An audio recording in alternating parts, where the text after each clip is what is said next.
सकाळची सुरुवात झाली आज खूप धावपळीने, कारण आज आम्ही जाणार आहे गावाला. जसं की मी तुम्हाला काल सांगितलं होतं की मी आज जाणार आहे गावाला, कारण माझ्या भाऊची एंगेजमेंट आहे. त्याच्यासाठीच आम्ही निघालो होतो आणि इथे रेल्वे स्टेशनवर आम्ही 8:30च्या दरम्यान आलेलो होतो.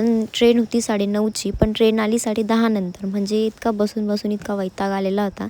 आणि प्लीज आज माझा व्हॉईस थोडा कमी येत असेल किंवा नीट नसेल येत, तो थोडासा ॲडजस्ट करून घ्या, कारण मी इथे येऊन तर काही जोरजोरात बोलू शकत नाही. आणि इथे ट्रेनमध्ये बसायच्या आधी पण आमचं चरणं चालू होतं आणि ट्रेनमध्ये बसल्यानंतर पण आमचं चरणंच चालू होतं. नंतर आम्ही लंच वगैरे करून घेतलं. आणि मी तुम्हाला सांगते, ह्या टायमापर्यंत मी इतकी वैतागून गेलेली होती ट्रेनमध्ये. आणि ट्रेनमधला हा माझा पहिला प्रवास होता. याआधी पण मी एकदा बसली होती, पण मी खूप लहान होते त्या टायमाला. आणि इथं आम्ही कचोरी घेतली होती, तर दादा वाटतं मसाला टाकायचं विसरून गेलेले होते कचोरीमध्ये. फक्त पुरीच दिलेली होती खायला. म्हटलं ठीक आहे चला, टेस्टी होती ती पण.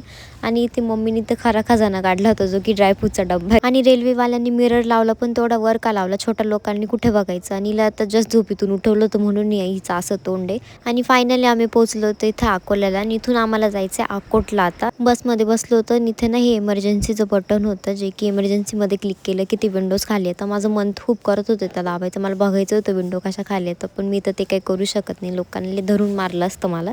आणि इथून थोड्याच अंतरावर माझ्या आत्याचं घर होतं, तर आम्ही पायीच गेलो आणि फायनली पोहोचलो होतो. वर गेली होते टेरेसवर, सामान वगैरे ठेवलं. आणि तर आम्हाला बाहेर जायचं होतं, तिथे फक्त थोडं रेडी होतं, थोडं सामान घ्यायचं होतं.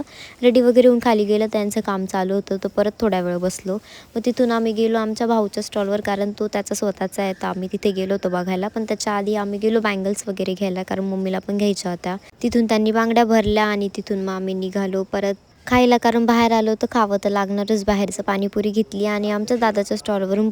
आणि इथून खाऊन पिऊन मग आम्ही फायनली निघालो होतो घरी जायला. आणि घरी येऊन फ्रेशनअप वगैरे झाले, घरी आले आणि स्वयंपाक करायचा होता. भाजी वगैरे ऑलमोस्ट झालेली होती, ताईंनी तर करून ठेवली होती, फक्त पोळा टाकायचा होता. म्हटलं चला मी टाकून देते. आणि इथे जेवण केलं ना, आता मी सरळ जाईल, व्हिडिओ बनवेल, व्हॉईस देईल आणि पटकन पोस्ट करेल आणि लवकर झोपायला जाईल. उद्या लवकर उठायचं आहे, कारण उद्या एंगेजमेंट. बाय.